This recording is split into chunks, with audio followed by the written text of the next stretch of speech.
आजकल लड़कियों महिलाओं के साथ गलत काम होने के केसेस लगातार बढ़ते जा रहे हैं। ये सिर्फ आपके लिए एक खबर बन के रह जाते होंगे, एक घटना मात्र। लेकिन इससे लड़की की, महिला की जिसके साथ ये घटना घटी है, उसकी पूरी जिंदगी तबाह हो जाती है। फिर केवल एक बार नहीं होता, बार बार होता है। तब जब वो लड़की पुलिस से कंप्लेन करने जाती है, फिर तब जब हॉस्पिटल में उसका मेडिकल चेकअप होता है, और मेडिकल चेकअप इतना दर्दनाक और शर्मसार करने वाला होता है। अब भी, आज की तारीख में भी, भारत के कुछ पिछड़े इलाकों में इसी तरीके का इस्तेमाल किया जाता है कि लड़की के साथ साथ उसका पूरा परिवार खुद को कसूरवार महसूस करने लगता है, जैसे लड़की की ही गलती हो, लड़की के परिवार वालों की परवरिश में ही कोई छेद हो। इस टेस्ट में लड़की को एक बार फिर से वही सब महसूस होता है जो उसने गलत काम होते वक्त महसूस किया था, या फिर उससे भी ज्यादा बुरा। क्योंकि जबरदस्ती से केवल लड़की का शरीर ही घायल होता है, लेकिन इसकी जांच से उसकी आत्मा तक छलनी हो जाती है। आज के वीडियो में हम आपको बताएंगे कि एक गलत काम होने वाले विक्टिम को क्या क्या सहना पड़ता है, और इसकी जांच कैसे की जाती है कि लड़की के साथ वाकई में गलत काम हुआ है या नहीं। कैसे एक हंसती खेलती लड़की या महिला की जिंदगी एक पल में तहस नहस हो जाती है। दिल्ली का वो कांड है जो बहुत फेमस हुआ, निर्भया का, फिर कठुआ का कांड, फिर हाथरस का कांड, फिर उन्नाव का कांड। हर केस में एक बात कॉमन है, यहाँ लड़कियों को वहशी दरिंदों की हैवानियत का सामना करना पड़ा। वो हैवान जो हमारी सो कॉल्ड मॉडर्न सोसाइटी का हिस्सा है। वो सोसाइटी जहाँ लड़की और लड़कियों की बराबरी का दावा किया जाता है, जहाँ लड़कियां हॉस्पिटल से लेकर फाइटर प्लेन तक उड़ाने में लड़कों को पीछे छोड़ रही हैं। उसी समाज का एक तबका ऐसा भी है जिसे आज भी लड़कियों का इस तरह बराबरी से खड़ा होना बर्दाश्त नहीं हो रहा। ये समाज की आड़ में छुपे वो भेड़िए हैं जिनके लिए लड़कियां केवल उनकी हवस पूरी करने का साधन मात्र है। फिर चाहे वो महिला 50 साल की हो या 5 साल की, उन्हें कोई फर्क नहीं पड़ता।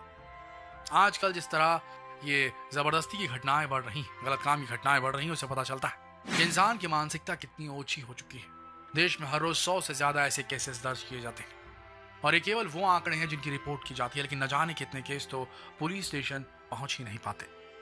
क्योंकि गलत काम करने वाला तो एक बार गलत काम करके भाग जाता है, लेकिन उसके बाद उस लड़की को हर दिन हर पल उस अपमान को सहना पड़ता है, शादी के बाद तक, अगर शादी हो पाई तो। जहां विक्टिम होते हुए भी उसे अपराधी बना दिया जाता है। कभी उसके कपड़ों को दोष दिया जाता है तो कभी उसके चाल चलन को। जब एक लड़की के साथ ऐसा कुछ होता है तो उस वक्त उसकी मानसिक हालत को कोई भी नहीं समझ सकता। कई बार तो दरिंदे इतने वहशी होते हैं कि वो केवल गलत काम ही नहीं करते, बल्कि लड़कियों को, उसके शरीर को बुरी तरीके से घायल कर देते हैं। उनकी जान भी ले सकते हैं। कई बार तो ऐसा भी हुआ है।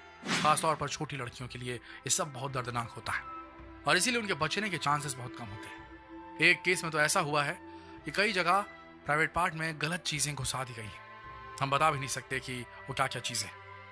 ऐसे केसेस के बारे में सुनकर ही खून खौल जाता है। फिर सोचिए उस लड़की के ऊपर क्या बीतती होगी जो दिन रात उस दर्द को झेल रही है। ऊपर से अगर वो न्याय के लिए अदालत पहुंच जाए तो वहां रोज सैकड़ों लोगों के सामने उसको अपमानित किया जाता है, जिससे उसे बार बार वही महसूस होता है जो उसे गलत काम होते वक्त महसूस हुआ था। और इन सब की वजह से अक्सर जो विक्टिम होती है वो डिप्रेशन में चली जाती है या फिर खुदकुशी जैसा कदम उठा लेती है। लेकिन किसी और के पाप के लिए खुद को सजा देना कहीं से भी उचित नहीं, बल्कि जरूरत है दोषियों को सजा दिलवाई जाए, और इसका एक ही माध्यम है कोर्ट केस। लेकिन यहाँ भी समस्या कम नहीं है। जब किसी लड़की के साथ ऐसा कुछ होता है तो उसकी मेडिकल जांच करवाई जाती है, और अगर मेडिकल जांच में इस बात की पुष्टि नहीं हुई कि जबरदस्ती हुई ही नहीं तो केस शुरू होने से पहले ही खत्म हो जाता है। इसलिए जांच में साबित होना बहुत जरूरी है कि गलत काम हुआ है, और इसकी जांच के लिए जो टेस्ट किया जाता है उसे 2 फिंगर टेस्ट कहा जाता है।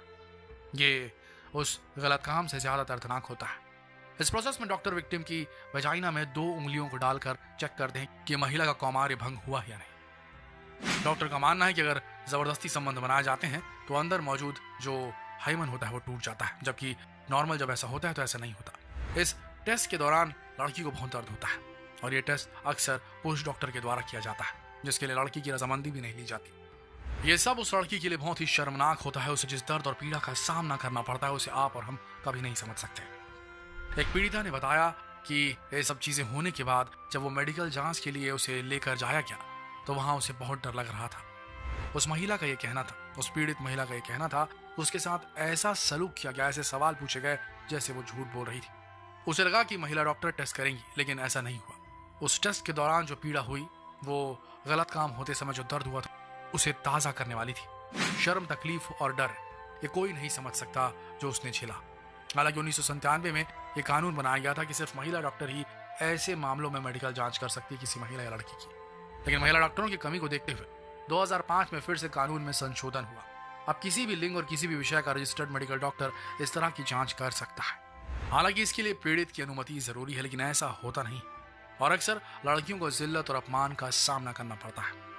अब इस तरह के और कई मामले सामने आए हैं तो सरकार हरकत में आई है और 2 फिंगर टेस्ट पर रोक लगा दी गई। लेकिन इस टेस्ट के आधार पर लिए गए फैसले अक्सर विवादों में रहते हैं, क्योंकि कई बार तो पार्टनर की मर्जी से किए गए जो संबंध बनते हैं उससे भी हाइमन टूटने का खतरा रहता है। ऐसे में रिजल्ट 100% सही कैसे माने जा सकते हैं। इतना विवादित कानून होने के बावजूद आज तक सरकार कोई ऐसा कानून नहीं बना पाई जिससे जो इस किस्म के जो घटनाएं होती उसके विक्टिम को थोड़ी राहत मिल सके। उसके बाद अदालतों में चलने वाली लंबी प्रोसेस से बची खुची कसर भी पूरी हो जाती है, जहां हर पल हर पेशी में लड़की को वो दिन रिमाइंड कराया जाता है। और इतने लंबे स्ट्रगल के बाद भी ज्यादातर केसेस में न्याय नहीं मिलता, और अगर मिलता भी है तो इतना लेट मिलता है कि जब तक लड़की पूरी तरीके से टूट चुकी होती है, उसकी पूरी जिंदगी बर्बाद हो चुकी होती है। दुनिया में ऐसे कई देश हैं दोस्तों, खासतौर पर वो वेस्टर्न कंट्रीज जिन्हें हमारे युवा फॉलो करते हैं, और शायद इन्हीं कंट्रीज के कल्चर को फॉलो करने की वजह से इस किस्म के मामले हमारे देश में बढ़ गए। लेकिन उन देशों में इस किस्म की घटनाएं अगर होती तो अपराधी को तुरंत सजा मिलती है और जघन्य सजा मिलती है। कोई फर्क नहीं किया जाता कि जिसने भी ये कृत्य किया है वो नेता का बेटा हो या आम कोई मुजरिम, सबके साथ समान व्यवहार होता है और कड़ी सजा मिलती है। लेकिन हमारे देश में यहाँ तो न जाने कितने नेताओं के ऊपर इस किस्म के केस चल रहे हैं, गलत काम के केस चल रहे हैं, और वो आराम से मजे की जिंदगी और अपने करियर में पूरी तरीके से बिजी है। जबकि दूसरे कई देशों में ऐसे गुनाह के लिए ऐसी सजा दी जाती है कि आरोपी के आने वाले पुश्ते भी ऐसा अपराध करने के बारे में सोच भी नहीं सकते। दोस्तों, आपको क्या लगता है इस किस्म के आरोपी को जो गलत काम में इन्वॉल्व होता है उसे क्या सजा दी जानी चाहिए?